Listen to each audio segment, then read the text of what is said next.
Bom dia a todos. É com imensa satisfação que eu dou a abertura a mais um simpósio de Direito Tributário da Associação Paulista de Estudos Tributários. Esse é o 13º, 13 anos já fazendo esse evento, e durante todos esses 13 anos sempre com a presença, com o prestígio do professor, mestre de todos nós, Ives Gandra da Silva Martins. O professor Ives participou do primeiro simpósio de Direito Tributário em 2003. Já se passaram aí quase 13 anos. Todo ano ele nos prestigia, ele nos honra com a sua participação sempre brilhante. E o evento desse ano ele é muito especial, né? Nós estamos comemorando, junto com o professor Ives, os seus 80 anos. Então é uma homenagem aos 80 anos do professor doutor Ives Gandra da Silva Martins, que eu peço uma salva de palmas.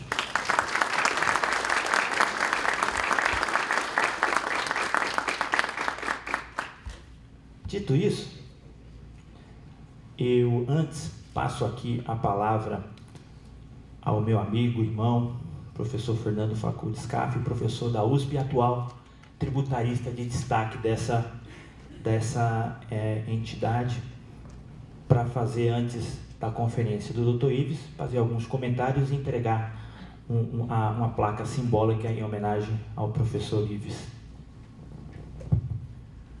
Bom dia a todos. Agradeço ao Marcelo a honra de poder fazer a entrega desta placa ao professor Ives, de fazer essa homenagem. É sempre um prazer tê-lo por perto. O Marcelo me pediu para falar 2 ou 3 coisas acerca do professor Ives. E quero dizer que tive uma grande dificuldade, porque quando você é convidado para falar alguma coisa, uma das hipóteses que você pensa é: vou pegar o currículo e dar uma olhada nisso. Não, o currículo leva o simpósio inteiro, só para ler alguma coisa, mas não é este o caminho, e eu tenho uns 2, 3 minutos. Então, o que eu pensei? Deixar o currículo de lado, vamos falar de alguns aspectos e fazer uma pergunta para todos nós, que se refere especificamente a uma pessoa que faz 80 anos. Que é o seguinte: quantas coisas cabem em uma vida? Essa é a pergunta. Quantas coisas cabem numa vida?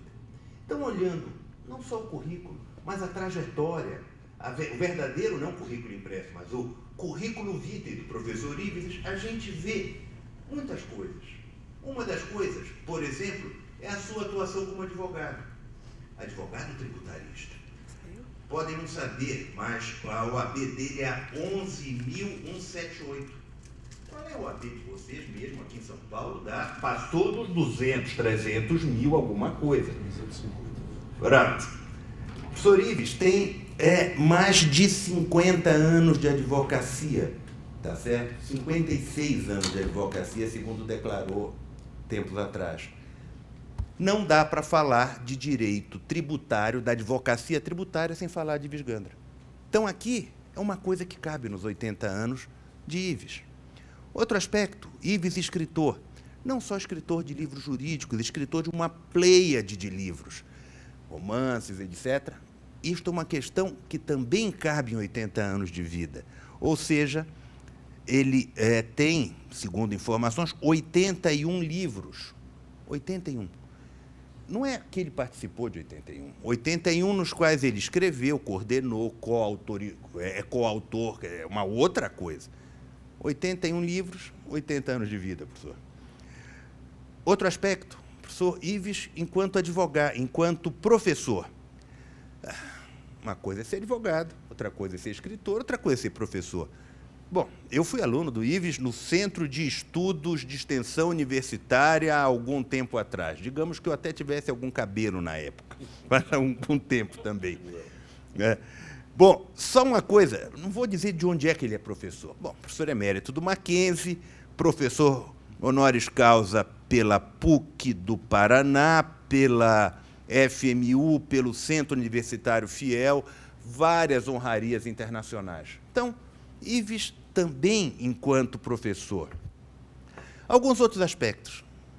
Nosso homenageado, além de tudo que já disse, é um emérito estrategista, é um político. Não um político partidário, vamos deixar isso de lado. Mas convivemos no Conselho Superior de Direito da FEComércio. Ele é um homem que dá diretriz, coordena, dá orientação. Não orientação, faça um agravo, entre com uma pena. Não, isso fazemos nós.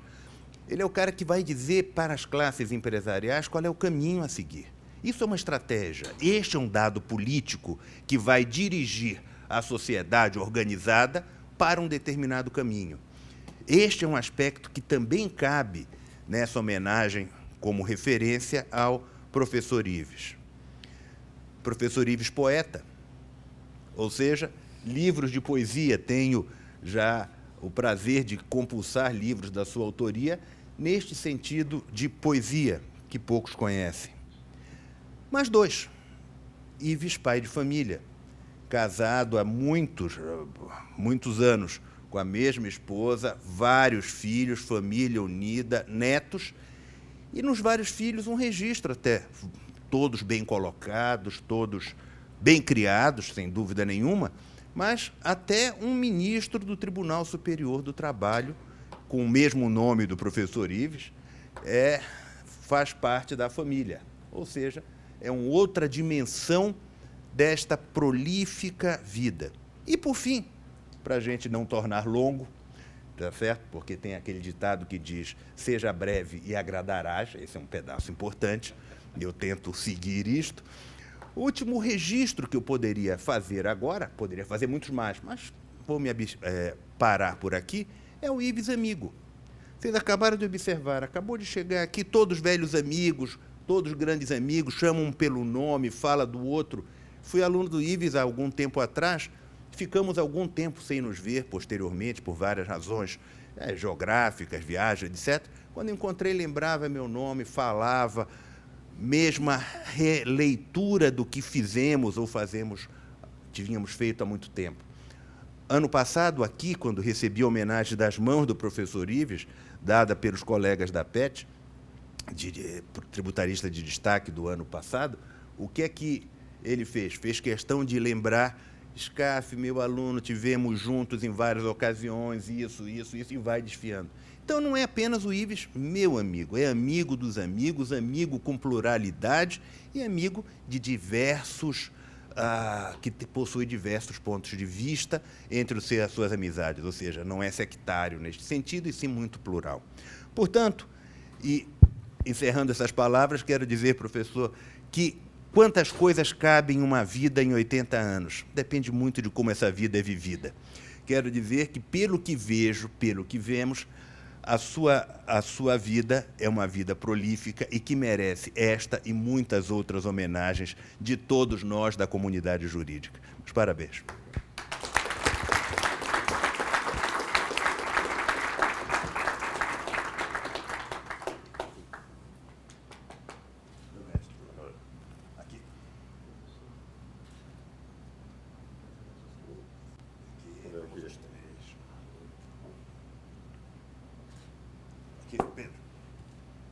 Pedro, obrigado.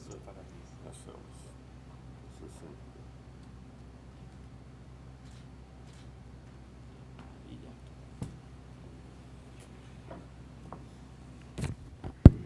Agora, vamos ouvir o mestre. O professor Ives tem a palavra. É evidente que, antes de começar a falar sobre uma impossível reforma tributária, depois da prisão do senador Delcídio, eu teria que agradecer as palavras do Fernando. O Fernando não é só um querido amigo.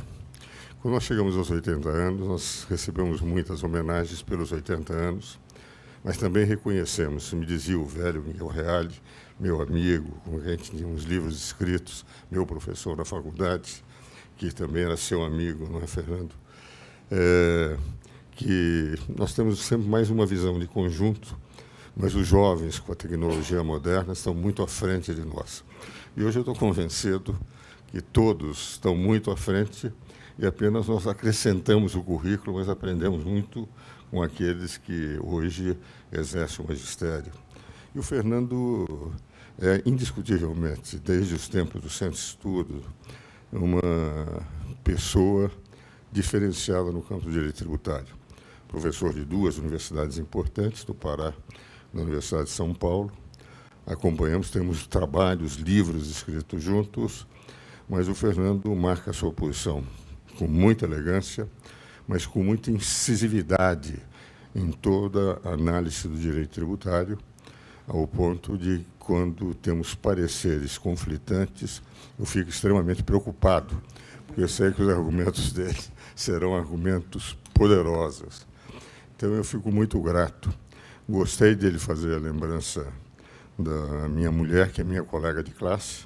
Nós começamos a morar em 1953, estamos 62 anos de namoro e 57 casados. E a minha poesia, você sabe, eu entrei na Academia Paulista de Letras, fui presidente da Academia Paulista de Letras, não por ser advogado, mas por, enfim, escrever. Escrever é algo que talvez muitos dos senhores desconheçam. Um dos movimentos mais importantes da literatura brasileira, que teve razão de ser, como foi o movimento de 22, o movimento de 30, foi a chamada geração de 45, que dá início na literatura brasileira, logo depois da Segunda Guerra Mundial, com um livro de um especialista em direito econômico, também amigo do Fernando, do Marcelo, do Pedro, que era o professor Geraldo Vidigal. Geraldo Vidigal tinha ido para a guerra, foi expedicionário, tinha havido uma reação do Getúlio à rebeldia dos alunos da São Francisco em 43, nos quais alguns foram mortos, e em 44 mandou a Força Expedicionária Brasileira, mandou só universitários da Faculdade de Direito de São Francisco. Todos os expedicionários brasileiros eram cidadãos não universitários. Mas, para vingar na Faculdade de Direito, os únicos universitários na Faculdade de Direito da Universidade de São Paulo, Geraldo foi escolhido e perdeu um ano. E escreveu um livro de poesia na guerra. Ele era o que escrevia o Cobra, que era o jornal dos expedicionários, chamado Predestinação. E lança o livro prefaciado pelo Mário de Andrade. E qual era a linha da escola que o Carlos Nejá, que tem a melhor história da literatura brasileira, dá um realce importante à geração de 45. Carlos Nejá é da Academia Brasileira de Letras, no Rio Grande do Sul, e mora no Espírito Santo, e é um poeta excepcional, já foi algumas vezes sugerido pelo governo brasileiro, pela Academia, para o Prêmio Nobel de Literatura. O caso do Nejá conta a história da geração de 45. E o Geraldo lança esse livro, e a característica da geração de 45 era recuperar a forma clássica com ideias modernas, e tendo como mote sempre a liberdade de pensar. Porque toda a geração de 45 vem de um movimento artístico, literário, escultural em todo o mundo, em que o mote da liberdade, que a guerra de Segunda Guerra Mundial foi uma guerra em busca da liberdade, ao contrário da primeira, que foi de uma reorganização política da Europa. A segunda não, era liberdade e democracia contra ditaduras. E ele lança o livro Predestinação, começa a geração de 45, e ocorre que eu comecei também, pouco depois, 48, esses são os meus primeiros poemas, e entrei na geração de 45. O Cassiano Ricardo fundou o Clube de Poesia, eu vinha a ser presidente do clube 50 anos depois, e sempre defendendo a forma clássica com ideias modernas e, nesse sentido, da liberdade, da universalidade do pensamento, brincando sempre que os astronautas voam menos longe do que nós. O próprio universo não é limite para os poetas da geração de 45. E quem era também vinculado à nossa geração era o Saulo Ramos, também advogado, grande jurista, e nós, em 55, saímos pelo interior Não havia televisão propriamente, a televisão era a TV Tupi, que só tínhamos aqui em São Paulo. Nós éramos chamados de televisão do interior, os prefeitos do interior convidavam para o fim de semana, tínhamos, portanto, um fim de semana gratuito, e o Saulo brincava sempre dizendo o seguinte: Ives, quando nós nos formarmos em Direito, a advocacia vai ser o bico que sustentará o que nós gostamos, que é a poesia. E até hoje a advocacia tem sido o bico que tem sustentado o poeta, e os livros têm sido publicados porque eu sou advogado, como advogado sustenta. Então, eu agradeço muito aí a apresentação do Fernando, e não vou falar sobre o mérito daquilo que ele apresentou, porque me lembraria aquele episódio que eu já contei algumas vezes, mas quem me lembrou, e depois eu li em Sócrates, eu apenas adapto um pouco a versão socratiana, em que um aluno chegou para ele, um discípulo, e disse: mestre, eu estou numa grande dúvida. Sócrates tinha muitos problemas com a mulher dele. A Xantipa era uma mulher razoavelmente aborrecida, ou ele era um marido que não preenchia as suas funções, porque ela vivia brigando com ele, às vezes atirando até água em cima dele, entende? E um aluno chega para ele e diz: mestre, eu gostaria de que o senhor me auxiliasse numa grande dúvida. E ele dizia: e qual é a dúvida, meu filho? Ele disse: eu queria saber se eu devo ou não devo me casar. E a resposta de Sócrates foi o seguinte: meu filho, faça o que você fizer, você vai se arrepender. E às vezes eu fico, quando eu sou como Fernando, elogiado, com a impressão, se eu disser que eu não mereço elogio, dá a impressão que quem está me homenageando não tem nenhuma qualidade, que não soube escolher a pessoa. E se eu disser que eu mereço elogio, representa que eu sou um petulante muito grande. Então, qualquer que seja a resposta, Fernando, eu vou me arrepender.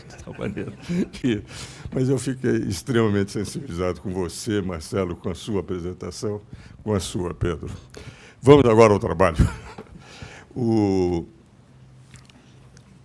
A ideia era falar sobre reforma tributária, e eu estou nessa nova comissão do Senado, como estive na anterior do Sarney, essa criada pelo Renan Calheiros há meses atrás, para repensar o Pacto Federativo e desburocratizar o Brasil. A primeira foi do presidente Sarney, em 2012. Nós trabalhamos naquela reforma, éramos 13 lá, agora somos quase uma vintena, e apresentamos 12 anteprojetos que dormem serenamente nas gavetas de algum senador, porque os anteprojetos não foram sequer transformados em projetos de lei, onde tínhamos reforma, propostas melhores do que a do Delcídio, que agora eu tenho a impressão que vai ficar um pouco sepultada nas soluções que ele estava pretendendo dar à guerra fiscal. E nessa nova voltou a se discutir do problema da reforma tributária, que eu também acho que nós vamos apresentar, tínhamos 6 meses, devemos estar apresentando no mês de dezembro, soluções que não vão ser aceitas pelo governo, porque a solução de reforma tributária, de reforma previdenciária, de reforma administrativa, de reforma política, são soluções de natureza política. E o governo, hoje, não tem condições nenhuma de negociar. Então, eu pretendo fazer essa exposição analisando a reforma tributária apenas na terceira parte, serão 4 partes, mas também eu estou controlando o tempo para que vocês não fiquem muito preocupados. Mas, na primeira, eu pretendo fazer uma análise de por que o governo não tem condições de fazer a luz da situação política, econômica do país. Hoje nós estamos vivendo alguns aspectos que decorrem exclusivamente da incapacidade do governo de governar. Ela perdeu, a presidente Dilma, a credibilidade junto ao povo. Isso, todas as pesquisas, ela fica em 7, 8, 9, 10%, o que representa que 90% entende que o seu governo é um mau governo. E essa perda decorreu de um verdadeiro estelionato eleitoral. Ela disse que o Brasil era diferente do que o Brasil era. Certa vez eu jantei com a ministra Sandra, a juíza Sandra O'Connor, do Suprema Corte Americana, e estávamos discutindo, na época éramos só 5 à mesa, o marido dela, ela, eu era, por ser o decano dos presidentes do Instituto de Advogados, e o Rui Fragoso, que era o presidente do Instituto de Advogados na época, e o Paulo Becking, que representava a Lume, ele presidia a Lume, jantando serenamente, e havia o processo de impeachment do presidente Clinton.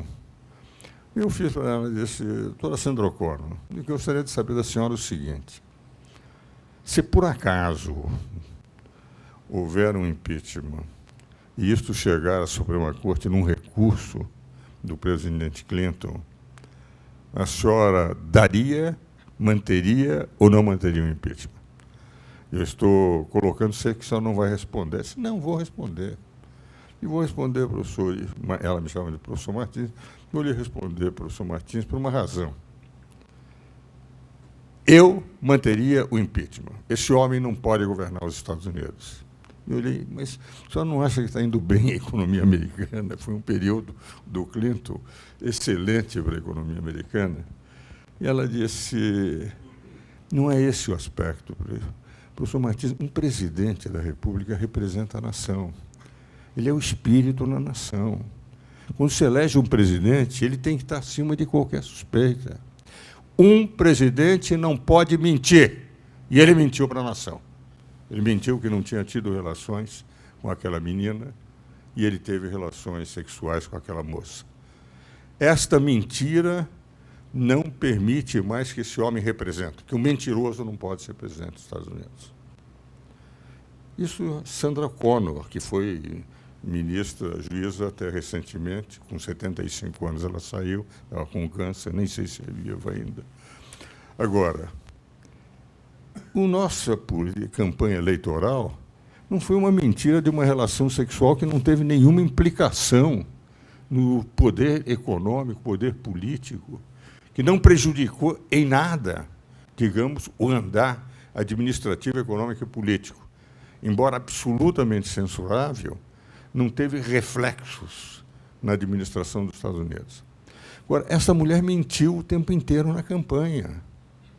A mentira foi impressionante, que a economia estava bem, essas pedaladas. Eu estive 2 vezes com o ministro Nardes, 3 vezes melhor, uma delas almoçando com ele na Folha, outra jantando com ele, e sem ser esta segunda-feira passada, esteve no escritório, mostrando-me, entregando relatórios, porque eu dei o nosso livro de responsabilidade fiscal, aqueles comentários com Gilmar Mendes, com Damásio, nossos comentários à lei de responsabilidade ditada pela Saraiva, enfim, que nós fazemos uma análise dos aspectos jurídicos.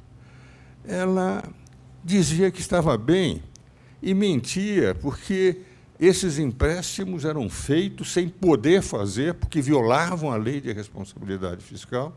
E ao violar a lei de responsabilidade fiscal, ela tirava dinheiro de bancos públicos que a lei não permite. Com isso, dizia que não havia problemas de déficit, fazendo com aquilo que ela chama de... que ela mesma acha que as pedaladas eram incorretas, e quando disseram que pretendiam impeachment, isso não, isso são pedaladas políticas. Quando ela falou, vocês devem ter lido essa entrevista, que o que estão pretendendo impeachment são pedaladas políticas. Ora, ela mesma reconhece que pedaladas não é algo que se deve ser feito no governo. Isso ela criticava, censurava como algo, na opinião dela, porque eu não acho que o impeachment seja alguma coisa inconstitucional, mas ela chamava a expressão de pedaladas. Então, essa falta de credibilidade que o povo percebeu, são 9 milhões de desempregados que nós temos no Brasil, estamos chegando à faixa de 10% de desemprego no Brasil, é o que eles estão entendendo que haverá em 2016, criou, evidentemente, uma incapacidade dela, de o povo acreditar. Essa incapacidade de ter o apoio popular, evidentemente, termina refletindo nos diversos governos, nos diversos, digamos, setores da administração pública, política e burocrática. e ela não consegue conversar com o Congresso, ela não consegue conversar com as classes empresariais e não tem um diálogo do povo, sendo que, em dois setores fundamentais, empresários e estudantes, ela afetou decididamente, porque, no setor de estudantes, ela disse que a pátria seria educadora, ela cortou o FIES. Há empresas, há instituições que dependiam do FIES que estão fechando. Ainda outro dia, Fernando, me contava o André Correia, que tem uma universidade que tinha lá no Pará e agora está no Amazonas. Eu fui dar uma palestra lá também, essas homenagens dos 80 anos. O Roberto Campos me brincava, dizia que quando ele, infelizmente, morreu depois de um AVC, que ficou um ano parado, sem poder se comunicar. Mas o Roberto dizia, quanto mais currículo eu tenho, Ives, menos vida. Nós vamos aumentando o currículo, que o resto da vida é pequeno. Mas estávamos lá, ele mostrava de uma universidade lá no Amazonas, que fechou porque dependia de 85% do FIES. E esses 85% do FIES fez com que esta universidade não pudesse pagar professores nem nada, e não teve outro, senão fechar, criando um problema para o MEC, porque eles pagaram, até outubro, só uma das 8 prestações prometidas. Ora, e os empresários? Porque os amigos do rei receberam empréstimos até subsidiados para fazer portos em Cuba, para auxiliar a Bolívia no sentido de gasodutos, para auxiliar construções no Equador e na Venezuela.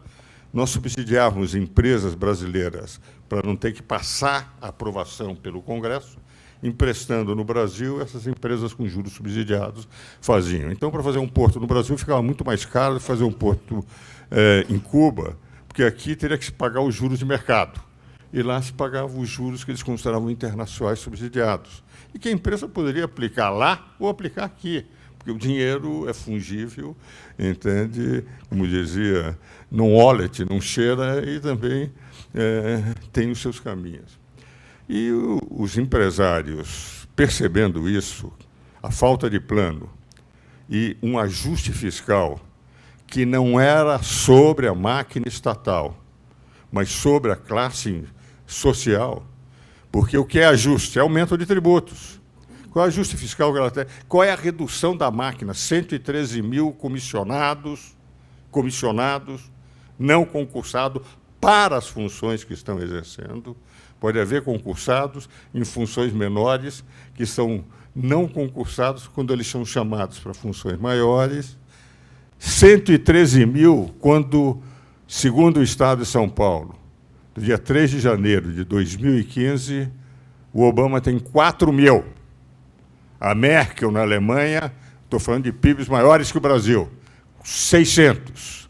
A Merkel, quando vai a reuniões internacionais, vai em primeira classe, o seu marido vai em outro avião, porque o governo alemão não paga para o marido da Merkel passagem de primeira classe.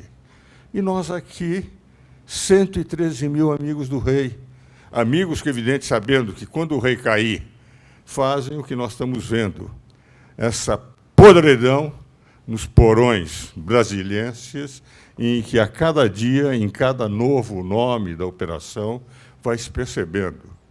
Aquilo que ontem nós vimos é algo impressionante.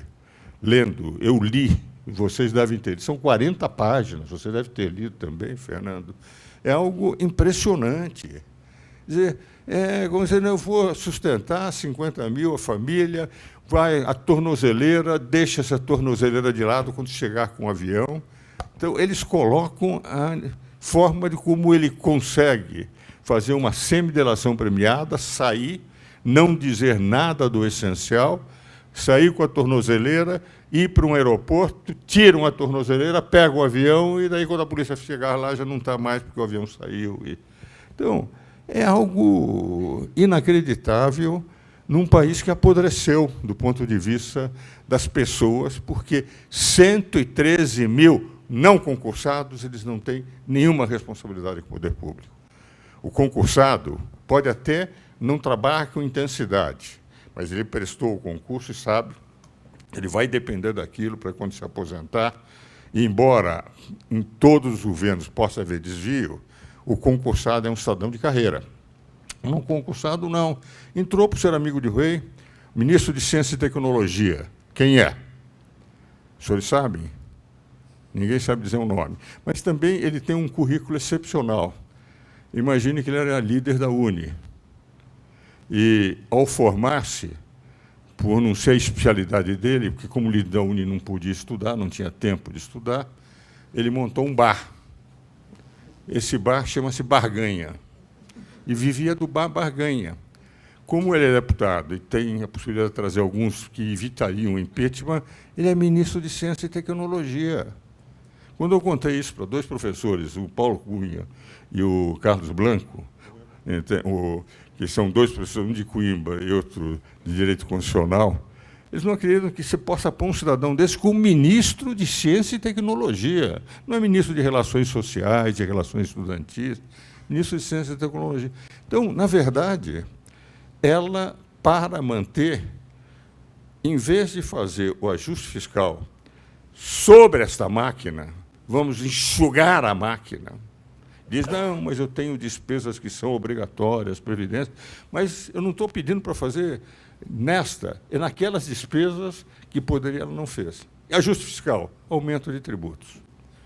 E esse aumento de tributos, com a queda de PIB, com tudo que nós estamos vendo, aumento de inflação, não pode ser feita sobre uma sociedade exângue. Como os senhores admitiram que todos os senhores fossem médicos. Então, um doente que precisa, como é o doente da economia brasileira, que não tem recursos para nada, com uma crise enorme, com desemprego, eu, médico, tenho um doente que precisa de transfusão de sangue e ponho na UTI. E, em vez de fazer a transfusão de sangue, eu tiro mais sangue desse cidadão, faço uma sangria. É o que ela está querendo. Diz, para o ajuste fiscal, não vou mexer na máquina e vou aumentar a tributação. CPMF é fundamental. Agora, CPMF, com 40 bilhões que eles pretendem, Fernando, 40 bilhões, quando eles giram a dívida interna, com 500 bilhões de reais de juros por ano. A dívida nossa, que hoje está em torno de 65% do PIB, que é uma dívida de 3 milhões e meio, quase 3 trilhões, quase 3, e que vai para 70% tranquilamente no ano que vem, custa ao governo 500 bilhões de dólares, de reais. E por que 500 milhões de reais? Por uma razão muito simples. Temos que manter juros altos. Agora, quando é que se faz política monetária com juros altos? Os financistas aqui, Fernando, Marcelo, que são o Pedro, que conhecem bem não só o direito tributário, mas o direito financeiro e o sistema financeiro, que é diferente, sabem perfeitamente que a teoria do juro demonstra o quê? Irving Fisher tem um livro extraordinário chamado A Teoria do Juro. O Galbraith considerava que a teoria do juro do Irving Fisher era mais estável que o Pierre II. Entende? Vale dizer, essa a teoria do P igual a MV dividido por T, isto é, nível de preço igual a quantidade de moeda multiplicada pela velocidade de circulação dividido pelo volume de transações. Ele dizia o seguinte, o Irving Fisher, a teoria do juro é determinada pela impaciência de gastar e a oportunidade de investir. Se eu tenho uma inflação de demanda, todo mundo quer comprar, e o mercado não tem capacidade de produzir, o que ocorre numa economia? É que essa incapacidade de produzir no nível da capacidade de compra de mercado, os preços sobem automaticamente. E nós temos uma inflação que é chamada inflação de demanda. Então, quando o Fischer diz a impaciência de gastar, porque eu tenho dinheiro, e a oportunidade de investir para poder gastar mais depois, eu ponho os juros como um elemento de refrear. Na inflação de demanda, os juros altos se justificam. Agora, Quando nós estamos com uma crise, nós não temos nenhuma demanda, o PIB brasileiro está caindo, nós não temos inflação de demanda. Por que os juros altos? Porque o mercado não confia na presidente. Porque, se confiasse, os juros seriam baixos.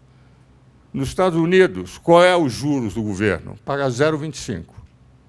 Nós pagamos 14,25. Ora, é evidente que política monetária não está sendo feita pelo Banco Central, e nem pode. Ele consegue segurar a inflação, porque a política de juros é para segurar a inflação de demanda?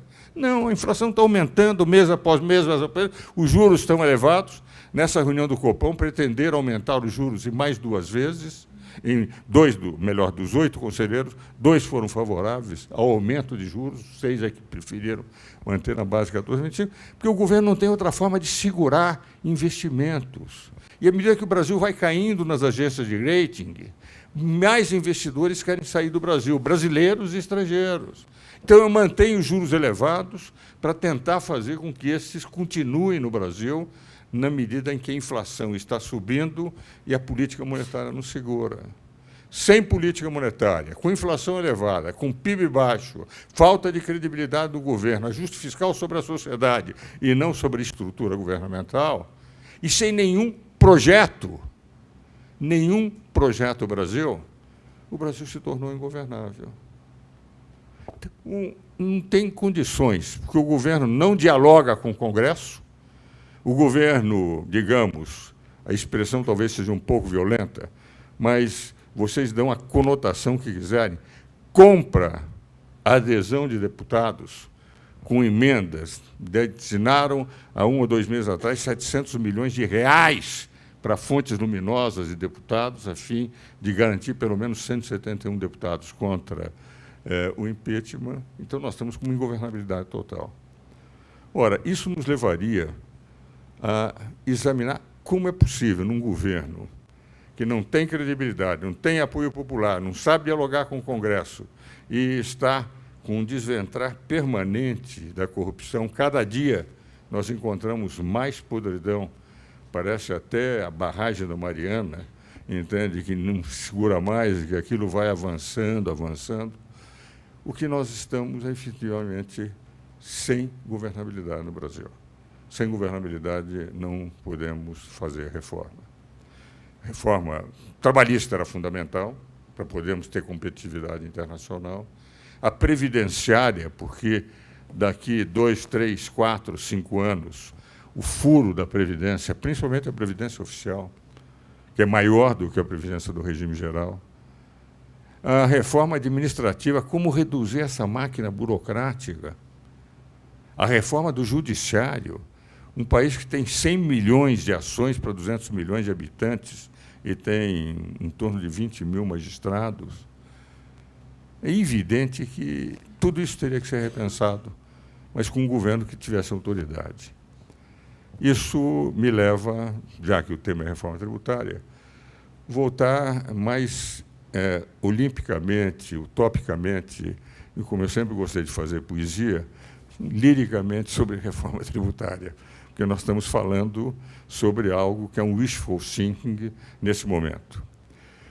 Reforma tributária no Brasil, nós teríamos sempre um nó górdio. A reforma tributária no Brasil não avançou por causa do ICMS. No ICMS, nós tínhamos uma proposta que nós considerávamos excelente. Eu voltei a reapresentar a proposta, que na atual comissão, o Everardo Maciel e o Bernardo Api, que eram da comissão anterior, também estão com Paulo Rabelo de Castro, a proposta anterior para ver como é que vamos reapresentar ao Congresso. Se nós equacionarmos o problema da guerra fiscal, nós estamos convencidos que temos a solução. O Delcídio tinha aquele projeto que você conhece, com apoio da grande maioria dos estados importadores líquidos, isto é, que recebem mais mercadorias do que transferem, de manutenção de incentivos fiscais, de redução, criar um regime de destino misto. Os estados exportadores líquidos teriam um regime de destino os estados importadores manteriam, em parte, o regime de origem.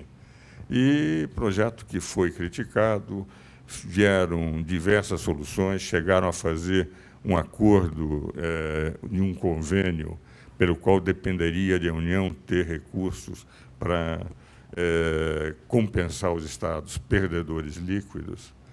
Mas esses projetos agora, com a prisão do Delcídio, com a sua... Portanto, eu tenho impressão que não deverá ir para frente. A ideia básica era fazer o seguinte: a União, todos os estados teriam um regime de destino. Esqueceria, porque houve uma crítica muito grande, e a proposta do Delcídio também era muito atingida, ele era o líder do governo, pela forma como ele só beneficiou os estados importadores líquidos. Mas esse convênio feito com os estados, convênio em que próprio São Paulo, Minas assinaram, o que eles colocavam como elemento. Só entraria em vigor um convênio desses na medida em que se pudesse ter a União assegurando a compensação dos estados perdedores. Vale dizer, o convênio existe, mas não tem nenhuma eficácia, porque não tem o instrumento fundamental, que é a compensação. Que, a meu ver, não há possibilidade nenhuma. A União não tem dinheiro para pagar nada. Como é que ela vai compensar num fundo? Daí veio essa solução do Levi num projeto também muito ruim, de repatriação de dinheiro. Essa repatriação é um constante importante, porque, a partir de 2018, nós não vamos ter mais possibilidade nenhuma. Eu estou controlando o tempo, que é até 9h40, não é? Então eu estou vendo você olhar o horário, só querendo dizer... Mas o projeto de repatriação de recursos é um projeto que todos os países adotaram, que, a partir de 2018, nenhum banco vai mais guardar sigilo de nenhum correntista. Vão ser revelados, qualquer autoridade poderá pedir a qualquer banco do mundo informação, isso vai ser revelado. Acordo de todos os países. Então, o que os países fizeram? Para trazer de imediato, e não fazer com que muitos peçam nacionalidade nos países, deram anistias parciais. Retorno com pagamento de um tributo, que eram recursos que não fossem de terrorismo, narcotráfico, corrupção. Provada, narcotráfico, terrorismo, corrupção, evidentemente, essa anistia deixaria de existir. Mas se o dinheiro fosse apenas para preservar patrimônio, poderiam voltar com uma penalidade. E nós entramos também, e acho que o projeto... Só que o projeto é muito ruim. Se eu deixasse de pagar, Fernando, foi a projeto meu, do Schwery e do Everardo Maciel. Nós apresentamos, o Everardo levou o Levi, eu mandei para o pessoal lá do Palácio, quer dizer, no caso, mandei a proposta para o Zé Eduardo, ministro da Justiça, com quem há uma possibilidade, e o Everardo falou com o próprio Levi. Entende? Qual era a nossa proposta? Se eu deixar de pagar imposto de renda e o fisco não souber que eu tenho uma renda não declarada, o que eu faço? Eu declaro espontaneamente que eu quero pagar e pago uma multa de mora. O que nós estamos propondo?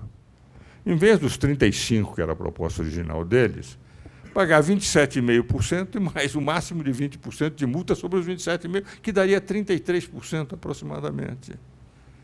Proposta que ninguém poderia dizer que está se beneficiando um sonegador, porque qualquer pessoa poderia fazer, quer dizer, nós não estaríamos fazendo. O único benefício era eliminar a lavagem de dinheiro, etc., extinção de punibilidade, que todas as legislações mundiais estão dando para a repatriação.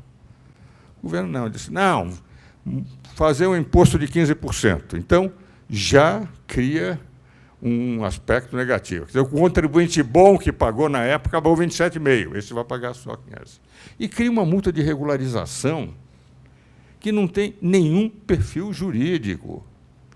Regularização. Ora, você está pagando o imposto, multa de regularização, é administrativa, é tributária, o que é? De 15%. Quando nós levamos a proposta, por que não faz isso?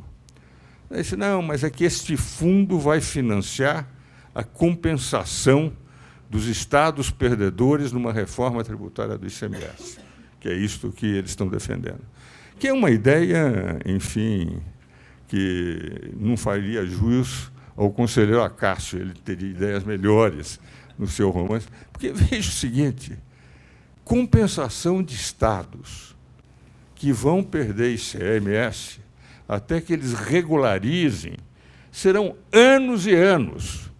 Um estado que vai perder receita, porque ele exporta com 7 e vai exportar com 4, e que vai ter que ser compensado, porque é um exportador líquido, quer dizer, manda mais do que recebe, até que ele consiga regularizar a sua receita necessária para que a União compense esses 3%, se admitir que se vai adotar o critério de 4%, vai levar anos. E essa regularização é de 180 dias.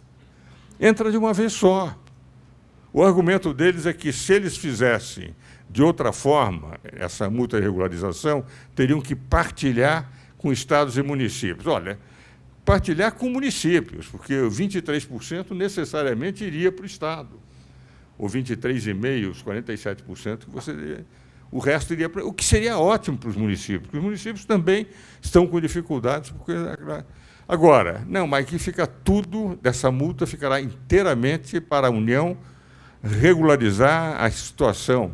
E os estados que vão se beneficiar com a pretendida reforma não receberiam nada, enquanto que os estados que perderiam receberiam de uma vez, depois a União teria que encontrar recursos para pagar, e, evidentemente, só através de aumento de carga tributária. Então, eu considero o projeto ruim, embora a ideia é boa. Fiz até um artigo na Folha de São Paulo, entendeu? Um necessário projeto inconstitucional, que foi o título do artigo, eu acho que mais ou menos assim o artigo que escrevi para a Folha. Ora, dentro dessa linha, nós não temos um projeto de reforma tributária. A nossa, que voltamos a representar, que vamos de novo levar ao Senado, é uma reforma muito simples, na guerra fiscal. Porque, equacionado a guerra fiscal, os outros problemas a gente equaciona com um problema de legislação ordinária. Guerra fiscal é que é o problema, no acorde, o imposto que mais se arrecada no Brasil, onde os estados dependem exclusivamente do ICMS. Nossa proposta era simples. Vamos manter a unanimidade com FAS e abrir uma exceção de 2/3. Nessa exceção, só para 4 hipóteses. Em primeiro lugar, a alíquota teria que ser sempre, mesmo com incentivos fiscais, de 4%. Porque, se um dia adotarmos o regime de destino, ela teria que ser 4%. O que vale dizer, eu vou dar incentivo fiscal para mandar para o Estado, não nem 7 nem 12, mas 4%. Segundo lugar, com 2/3, não com unanimidade. Unanimidade você pode fazer o que quiser, mas com 2/3. Segundo lugar, o Estado que quisesse teria que ter um PIB, um PIB de renda individual menor do que a renda individual, a média da renda individual do Brasil. Então, o Estado, se estiver abaixo, ele pode fazer, porque está necessitando de igualar. Terceiro, nenhum incentivo poderia ser por mais de 8 anos. Diversos incentivos, e o Delcídio, ele incentivou que os estados dessem incentivos sem prazo. E, no projeto dele, o que acontecia é o seguinte, os estados receberiam sem prazo, dando os incentivos, e eles seriam convalidados na reforma tributária. Então, se é sem prazo, pode ser, essa empresa vai ter sempre um privilégio em relação a qualquer nova empresa que for para aquele estado, porque vai gozar daqueles incentivos ad perpétuo. O nosso não, teria que ser por 8 anos. Colocado em 8 anos, significa, ou está interessado, ela recupera e justifica os incentivos para elevar aquele estado que está à média, e a validação de todos os incentivos dados, no máximo por 8 anos. O que vale dizer, não haveria mais prazo infinito, mas com uma redução de um incentivo todo ano, o percentual a 1/8 dos incentivos que foram dados à finalidade. E apresentamos aquilo. E, por fim, só para a indústria. Só para a indústria. Nada de comércio, nada de importação, como Santa Catarina, Espírito Santo. Apresentado lá, nós estamos reapresentando. Porque, já que temos que apresentar projetos, ver se eles discutem a matéria e poderemos, assim, abrir uma exceção na unanimidade do CONFAS para isto. Olha, como eu estou chegando ao final, outros aspectos da reforma acho que não valeria a pena, porque nós podemos fazer até por legislação ordinária. E eu só queria apresentar esse final também mais de característica política. O Brasil está numa crise de ingovernabilidade. Nós estamos aí com um problema sério e, então, eu queria apresentar 5 soluções possíveis para o Brasil no quadro político que nós estamos, para a reflexão dos senhores. Essa eu apresentei ao próprio vice-presidente num jantar que tivemos, como é que eu via o problema político brasileiro, sem nenhuma conotação política favorável a este ou aquele, apenas mostrando que no quadro político, que é um jogo de xadrez, nós não estamos num jogo de pôquer, de blefes, de chegar e mentir na televisão. Hoje todo mundo conhece tudo. A primeira alternativa é a presidente Dilma recuperar a credibilidade. Ela consegue montar um esquema genial, traz um cérebro excepcional e em 3, 4, 5 meses ela recupera. É extremamente difícil, mas você não pode deixar de trabalhar com uma hipótese de recuperação de credibilidade, com que o Brasil entraria nos eixos. A segunda seria o impeachment. Cada vez mais nós estamos com provas de que, enfim, aquilo, como dizia o ministro Gilmar Mendes agora, segunda-feira, eu o saudei nessa palestra que ele deu no LIDE, não é um problema lá de baixo, de funcionário tal que ganhou bilhões, ou de um outro servidor que ganhou outros bilhões. O problema é que é uma corrupção sistêmica. É um sistema de corrupção que foi instalado. O ministro Gilmar Mendes, estou reproduzindo o que ele disse para 384 empresários no LIDE na segunda-feira. Ora, cada vez mais nós estamos vendo. Mas eu, pessoalmente, quando dei o primeiro parecer sobre impeachment no mês de janeiro, eu dizia o seguinte: eu não preciso provar se ela é corrupta ou não, se ela teve benefício ou não. Isso é indiferente. Para mim, eu parto de 2 princípios. O que diz a lei de improbidade administrativa, que é crime de improbidade administrativa ato ou ação que tenha permitido prejuízos, lesões. É a questão de culpa que a lei de crimes de improbidade administrativa aceitou. 2 decisões do Superior Tribunal de Justiça, de relatoria, uma do Castro Meira e uma do Henrique Martins, que diz o seguinte: o prefeito não precisa ter sido beneficiado. Se ele permitiu que a corrupção estivesse no governo, teria que ser afastado. Ora, essa hipótese e a lei de 1950, 1079, declara o seguinte: é motivo de impeachment não ter supervisionado diretamente aqueles que estão sob sua supervisão para administrar. São 2 artigos que eu utilizei. Eu não estou precisando dizer que ela é culpada, e nem quero examinar. Eu parto sempre do princípio, a não ser que haja provas trânsito de julgado, que a pessoa é culpada. Como advogado, nós trabalhamos com isso. Agora, a culpa não tem nada a ver com dolo. Culpa é negligência, imperícia, imprudência ou omissão. Se as 2 leis, do crimes contra a propriedade administrativa e a lei do impeachment, um é sobre supervisão e outra é sobre a omissão, e ela, presidente, deixou que acontecesse durante 8 anos, presidente da República, ministra de Minas e Energia e presidente do Conselho.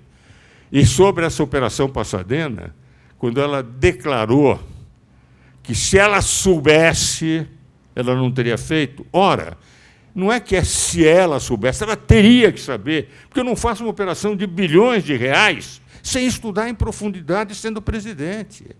Então, para mim, omissão, imprudência, negligência, a culpa não é, está na lei.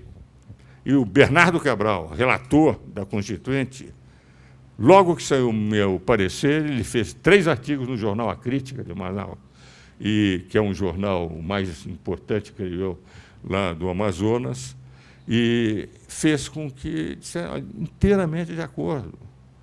Sérgio Ferraz foi presidente do Instituto dos Advogados Brasileiros. Adilson Dallari, um professor da PUC, reconhecido como grande administrativista. Então, a outra forma é impeachment. O Hélio Bicudo trabalhou com impeachment com culpa e dolo. No meu parecer, eu só analisei culpa e não vou analisar dolo, a não ser que haja fatos concretos, como a decisão ontem do Supremo. Terceira alternativa é o Tribunal Superior Eleitoral caçar os dois. Daí não teríamos a substituição pelo ministro Michel Temer, mas teríamos, pelo vice-presidente Michel Temer, umas novas eleições. Essa terceira alternativa foram 5 ministros que pediram a investigação. E agora, quando começam a chegar muito perto, essas investigações, e eu conheço o pessoal da Polícia Federal, é um pessoal de primeira linha em nível de investigações. Hoje nós estamos com um quadro diferenciado na Polícia Federal em relação, digamos, a 20 ou 30 anos atrás. Então, pode ocorrer, porque um tribunal não pede investigações se não tiver realmente com impressão. A quarta alternativa é, de novo, a cassação da presidente Dilma pelo TSE, mas não do vice-presidente. Qual é a tese que eu desenvolvi nessa matéria, mas também há outros que desenvolveram. Eu fiz essa pergunta para o ministro. Você estava lá, não estava, Fernando? Eu fiz para o Michel, ele disse, não, é uma tese, o Michel não, para o Gilmar Mendes, ele disse, não, é uma tese que merece ser estudada. A tese é muito simples. As contas dos partidos são apresentadas separadamente e são aprovadas separadamente. As contas do PMDB não estão sob investigação, já foram aprovadas. As contas do PT é que não foram aprovadas, sendo que o seu tesoureiro está preso. Aliás, os tesoureiros, ser tesoureiro do PT é perigoso, que termina na prisão. Não é esse o primeiro caso. Então, o que ocorre? Como as contas são diferentes, como os marqueteiros são contratados pelo partido, por exemplo, o marqueteiro da presidente Dilma foi contratado pelo PT. As contas do presidente foram apresentadas pelo PMDB, a cassação seria só da presidente. E qual é o argumento que eu utilizei?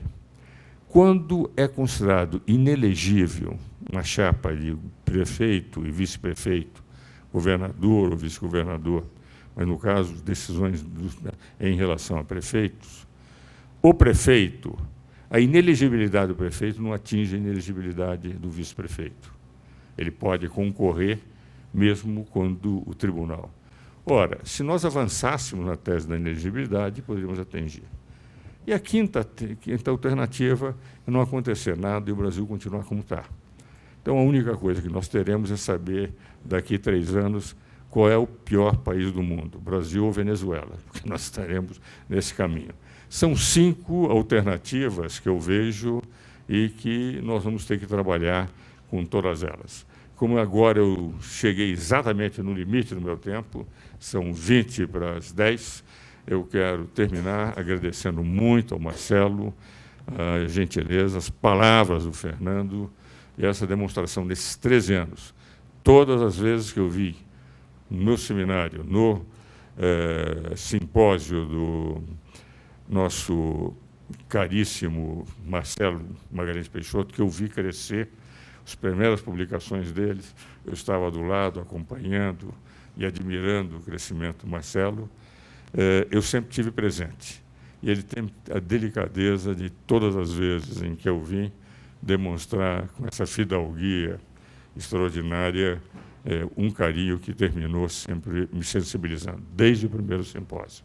E o Fernando, ultimamente, também tem comparecido, aliás, como o Pedro também, de tal maneira que eu quero agradecer a todos, mas principalmente a mesa que demonstrou esse carinho, essa fidalguia, essa amizade, essa fraternidade, com um velho que está na descendente. o Galvez, que tem 93 anos e com uma cabeça muito boa, me dizia: Ives, não fale nunca 80 anos, fale como os franceses, 4 vezes 20, 4 porque assim não soa como tanto peso falar em 80 anos. Mas muito obrigado a todos e a vocês, principalmente.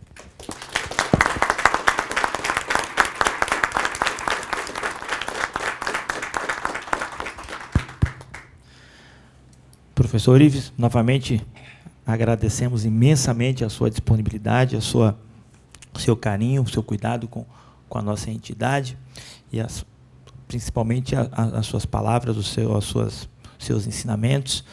Todos, penso eu, que vêm acompanhando na mídia os seus comentários sobre a situação política do país, o seu parecer, que foi o primeiro, que em janeiro, que pouca gente ainda falava sobre o assunto, e hoje o tema está pegando fogo. Agradecemos imensamente, e apenas mais um minuto, vou passar aqui a palavra para o Fernando, fazer algum comentário sobre a palestra do Dr. Ives, se achar pertinente. Um minuto.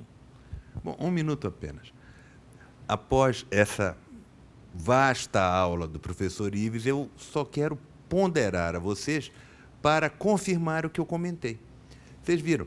Ele começou passando da situação política, comentou a questão jurídica, passou no jurídico, pelo direito econômico, pelo direito tributário, pelo direito financeiro, passeou pela Constituição.